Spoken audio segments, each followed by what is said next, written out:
नमस्कार, स्वागत है आपका एटीनो स्वदेश पर। बजट और बजट के बाद बाजार एक सुस्त, हम कहेंगे कि आज क्लोजिंग अगर आप देखेंगे तो 28 अंक गिरकर निफ्टी बंद हुआ है और अगर हम निफ्टी बैंक की बात करें तो 200 अंकों के आसपास की तेजी रही। बजट को सभी एक्सपर्ट ने सराहा है और जितने भी एक्सपर्ट्स हमने बातचीत की 9 नंबर, 9.5 नंबर, कुछ ने 10 नंबर भी दिए। तो बजट में ऐसा कुछ नेगेटिव नहीं रहा है, बहुत बड़े सरप्राइजेस नहीं रहे, लेकिन कोई नेगेटिव भी नहीं रहा। और कैपेक्स का आंकड़ा जो कि 11 लाख करोड़ रुपए का रहा है, उसको लेकर काफी पॉजिटिविटी है। तो आप हमारी खास पेशकश ये देख रहे हैं कल की तैयारी। जो दर्शक हमारे साथ अभी जुड़े हैं उनकी जानकारी के लिए बता दूं कि इस शो में हम देते हैं आज के बाजार की पूरी जानकारी, साथ ही करवाते हैं कल के बाजार की तैयारी। मार्केट दिग्गज एक्सपर्ट्स होते हैं हमारे साथ और हमारे साथ जुड़ते हैं दर्शक भी, जिन्हें एक्सपर्ट देते हैं भरोसेमंद सलाह। लेकिन आपको अपने सवाल हम तक पहुंचाने हैं। हमारे पेज को आप फॉलो करते रहिए। ट्विटर यानी कि एक्स और फेसबुक पर अपना सवाल पूछने के लिए KKT लिखकर स्पेस दीजिए और उसके बाद अपना सवाल हमसे आप पूछिए। ये तरीका है कल की तैयारी में सवाल पूछने का। यूट्यूब पर हम लाइव हैं, आप व्हाट्सएप के जरिए, इंस्टाग्राम के जरिए भी अपने सवाल हमसे पूछ सकते हैं और हम कोशिश करेंगे कि आपके सभी सवालों के जवाब दें और बिल्कुल आसान भाषा में आपके जो भी प्रश्न हैं, बाजार से जुड़े, इंडेक्स से जुड़े या फिर शेयरों से जुड़े, उनका हम समाधान करें।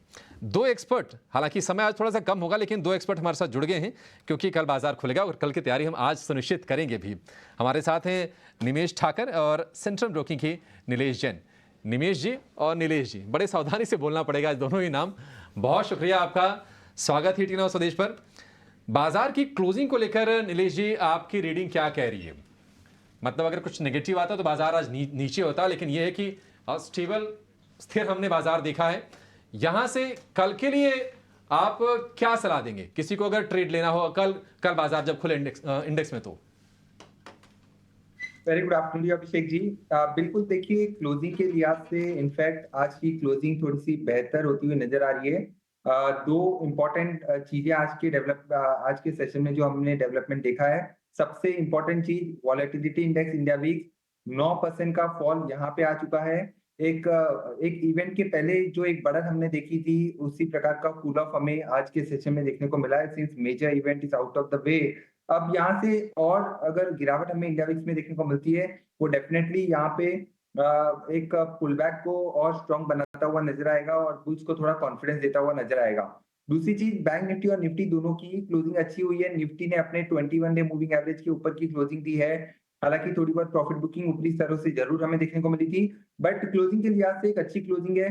कोई बड़ी गिरावट हमें आज के सेशन में देखने को नहीं मिली। अब यहाँ से 21,800 और 22,000 की ओर निफ्टी हमें जाता हुआ नजर आ सकता है। 21,600 का एक इमीडिएट सपोर्ट है, उस पर नजर रख के चलना चाहिए।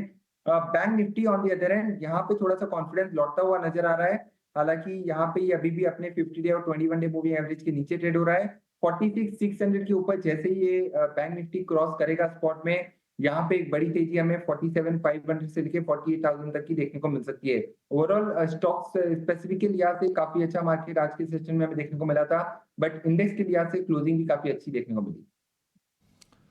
ठीक है, तो बाजार को लेकर ये व्यू। लेकिन बजट में FY25 के लिए, वित्त वर्ष 2025 के लिए 11 लाख करोड़ रुपए की ज्यादा का इंफ्रा कैपेक्स की घोषणा हुई। ये रिकॉर्ड भी है और लगातार हम देख रहे थे कि 20%, 30% का इंक्रीज हो रहा था, लेकिन अब इस बेस पर 11% का इंक्रीज काफी अच्छा माना जाएगा। रेलवे के लिए, एविएशन के लिए, तो मोबिलिटी बढ़ाने के लिए, कनेक्टिविटी को सुधारने के लिए वित्त मंत्री साहिबा ने बहुत सारे ऐलान किए हैं। 1 घंटे का भाषण करीब करीब था, लेकिन आपको संक्षेप में सुनाते हैं कि मेजर जो हाइलाइट्स रहे आज के, वो क्या रहे। We need to have programs that combine the powers of our youth and technology. A new scheme will be launched for strengthening deep tech technologies for defense purposes and expediting Atmanirbharta. Infrastructure development. Building on the massive tripling of the capital expenditure outlay in the past 4 years, resulting in huge multiplier impact on economic growth and employment creation, the outlay for the next year is being increased by 11.1% to 11,11,111 crore rupees. Three major railway corridor programs will be implemented. These are energy, mineral, and cement corridor. Number two, port connectivity corridors. And number three, high traffic density corridors. The projects have been identified under the PM Gati Shakti for enabling multimodal connectivity. They will improve logistics efficiency and reduce cost.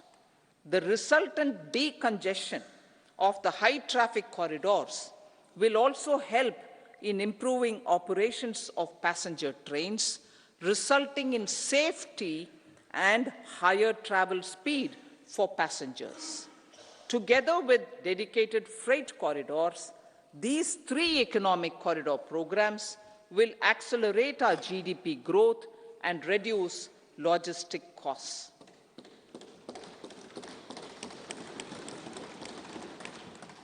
40,000 normal rail bogies will be converted to Vande Bharat standards. तो infra पर, railway पर, housing पर वित्त मंत्री की तरफ से बड़े ऐलान और ऐलानों की उम्मीद में बाजार में हमने पहले गर्मी देखी थी, तमाम शेयर चल भी रहे थे, लेकिन कहां पर अभी भी मौके हैं।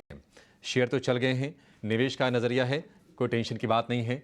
अगर आपने बस मिस कर दी है या फिर आपने ये सोचा कि एक बार बजट सुन लेते हैं, समझ लेते हैं, उसके बाद कोई राय बनाएंगे, निमेश जी मदद करेंगे। निमेश जी बताइए, अभी कहां पर मौके हैं, फोकस कहां पर करना है? देखिए, मुझे लग रहा है कि मार्केट के अंदर जहाँ पर पर्टिकुलरली इन PSU स्टॉक्स काफ़ी अच्छे लग रहे हैं बैंकिंग के अंदर, और मिड कैप IT और IT space, large cap IT में मुझे लग रहा है कि यहाँ पर काफ़ी अच्छा दिख रहा है। यहाँ से आने वाले दिनों में बेटर रिटर्न की अपॉर्चुनिटी दिख रही है मुझे, पर्टिकुलरली जब से सुबह से मैं बात कर रहा हूँ कि large cap TCS and Infosys जो है वो काफ़ी अच्छे लग रहे हैं ये लेवल पे। ठीक है, बढ़िया है। चलिए, एक छोटे से ब्रेक का वक्त हो गया है और ब्रेक के बाद कुछ बड़ी खबरें, कुछ बड़े चेहरे आपके साथ होंगे, आप कहीं जाएगा नहीं।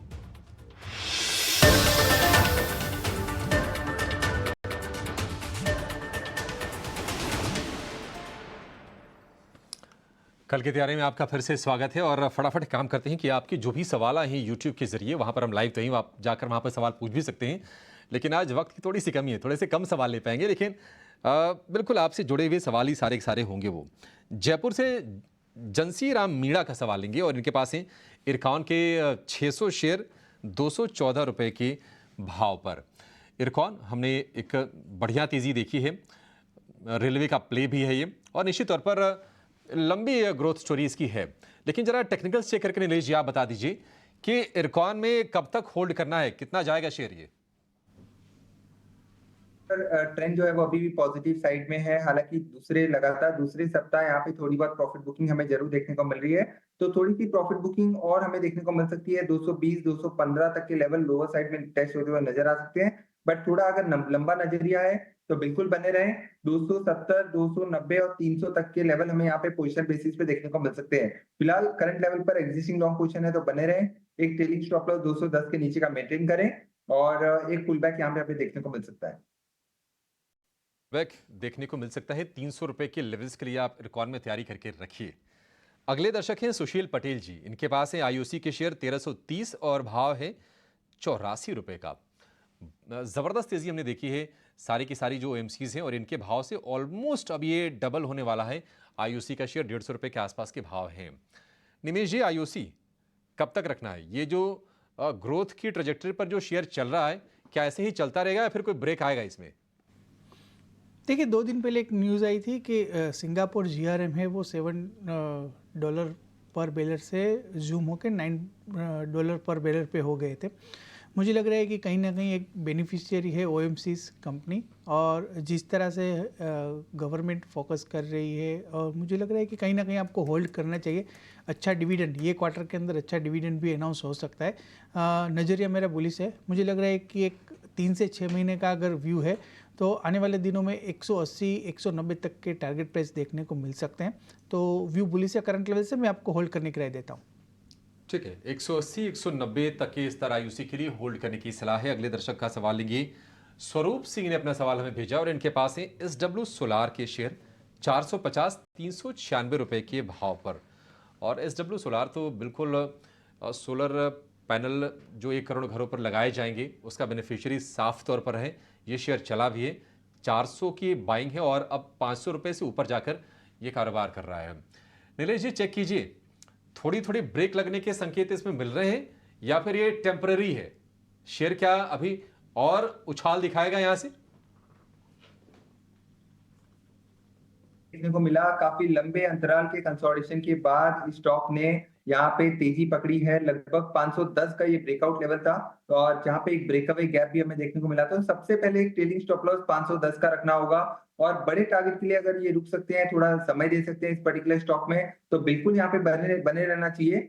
620 और 680 रुपए तक की अपसाइड अभी भी यहाँ पे देखने को मिल सकती है। हो सकता है एक शार्प रनअप जो हमने फिलहाल पिछले 2-3 सप्ताह में देखा, उसके बाद थोड़ी बहुत प्रॉफिट बुकिंग देखने को मिले, बट जब ये प्रॉफिट बुकिंग खत्म हो जाएगी तब हमें यहाँ पे another leg on the upside towards 650, 680 और 700 तक का देखने को मिल सकता है। ठीक है, स्टर्लिंग एंड सोलार पर SW सोलार पर ये व्यू ठीक है। चलिए, शो में बहुत कम समय बच गया है, अब ये समझ लेते हैं अपने दोनों एक्सपर्ट से कि VIP शेयर उनके लिस्ट में कौन से हैं। लेकर आएंगे VIP शेयर।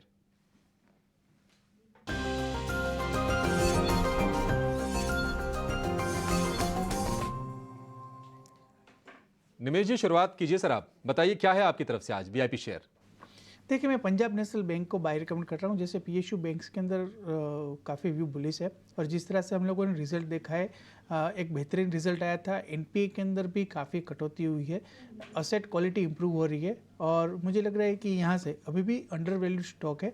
एक 3 से 6 महीने का लिहाज से अगर ये स्टॉक में बाई किया जाए या बाय ऑन डिप्स किया जाए, मुझे लग रहा है कि 160 रुपये के टारगेट प्राइस आने वाले दिनों में पंजाब नेशनल बैंक के अंदर देखने को मिल सकते हैं। तो पंजाब नेशनल बैंक के अंदर मैं 3 से 6 महीने का व्यू लेके बाय ऑन डिप्स की स्ट्रेटेजी से रिकमेंड करता हूँ।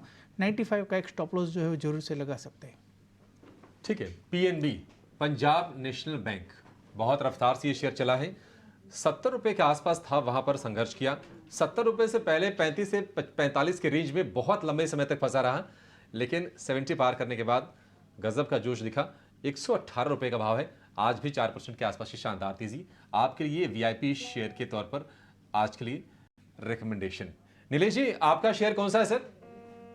बिल्कुल अभिषेक जी, देखिए दोनों ही खरीदारी के काउंटर हैं। सबसे पहले PSU banking space as a whole काफी स्ट्रॉन्ग नजर आ रहा है और यहाँ पे लगातार हमने तेजी देखी है। इसी स्पेस का leader state bank of India यहाँ पर खरीदारी करने की सलाह दे रहे हैं। हालांकि आज के सेशन में थोड़ी कम उछाल यहाँ पे देखने को मिली थी, तो रिस्क एंड रिवॉर्ड अभी भी फेवरेबल है और काफी अच्छे बिल्डअप लॉन्ग साइड में लगभग 5% से ज्यादा का OI इजाफा यहाँ पे देखने को मिला है। तो यहाँ पे एक ब्रेकआउट कैंडिडेट है स्टेट बैंक ऑफ इंडिया। 670 के शॉर्ट टर्म टारगेट और 700 के पोजिशनल टारगेट के को ध्यान में रख के SBI में खरीदारी करके चल सकते हैं। 636 का स्टॉप लॉस रखना होगा। उसके अलावा कॉनकॉर जो आज न्यूज में भी रहा था, एक फॉलिंग चैनल का ब्रेकआउट यहाँ पे देखने को मिल रहा है। यहाँ पर भी काफी अच्छे OI बिल्डअप देखने को मिल रहे हैं। तो कॉनकॉर में आज जो मोमेंटम बना है वो एक्सटेंड होता हुआ नजर आ सकता है अगले 1-2 दिनों के लिए। तो 920 के आसपास की क्लोजिंग देखने को मिली थी। 950, 970 रुपए तक की अपसाइड यहाँ पे देखने को मिल सकती है। 895 का स्टॉप लॉस रखना होगा। तो आज सरकार का दिन था और हमारे एक्सपर्ट्स भी सरकारी शेयरों पर ही बुलिश हैं। 2 सरकारी बैंक PNB, SBI, कॉनकॉर, ये 3 कंपनियां VIP शेयर के तौर पर बेहतरीन। चलिए, इसी के साथ इस शो को यहाँ पर समाप्त करेंगे। फिलहाल कल की तैयारी में इतना ही। नीलेश जी, आप दोनों का बहुत शुक्रिया आज समय देने के लिए और बजट के इस महा कवरेज में हमारे साथ जुड़ने के लिए। लेकिन ये कवरेज जारी है, आप बने रहिए टीनो सतीश के साथ।